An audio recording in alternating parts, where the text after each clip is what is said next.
රත්තරන් අයියා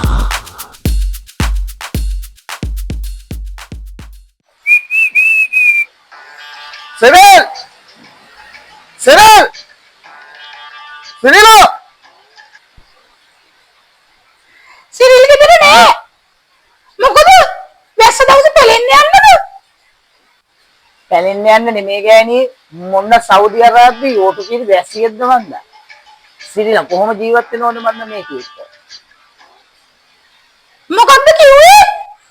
නෑ මොකුත් කිව්වේ නෑ. උඹලගේ මිනිහට කීයක් හරි හොයා ගන්න වැඩක් තියෙනවා. යන්න එනවද කියලා බලන්න යාවේ. කොල්ලෝ. මොකද මම ඔය කරන්නේ? ඕක දිහා බලාගෙන ආ? නත්තර. ළමයට කරදර කරන්න එපා. ළමයි විද්‍යාපාඩමක් කරන්නේ. අපේ ළමයි ඉගෙන ගන්න උඹලගේ ඇස්වලට කටු අයින්නවා වගේනේ. උඹලගේ ළමයි විතරයි ඉගෙන ගන්න ඕනේ. අපේ දුන්නු වෙන්න ඕනේ. මං කොහොම හරි අපේ නංගිලාට කියලා අපේ කොල්ලව ඇමරිකාවට යවන්න ඉන්නේ. නාසායික ජොබ් එකක් කියන සෙට් එකක් කොල්ලට. ඔකට කරදර කරන්න එපා.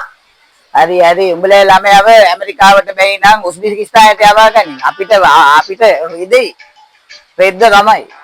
මුන් හිතන් ඉන්නේ මුන්ගේ ළමයි විතරයි මේ ඉගෙන ගන්න කියලා. අපේ උණුත් ඉගෙන ගන්නවා තමයි යකෝ. මොකද්ද මොයි කරන්න කියපන්.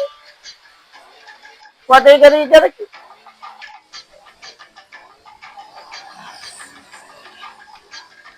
නෑ මාමේ මම මේ දවස් ගාණක් තිස්සේ නිින්දක් නැතුව කල්පනාත් කළා. මම මේ බලන්නේ මේ අයිස් කැටේ ලීක් වෙන්නේ කොතනින්ද කියලා. යවයි උඹලා කොල්ලව නාසයකටම යවයි.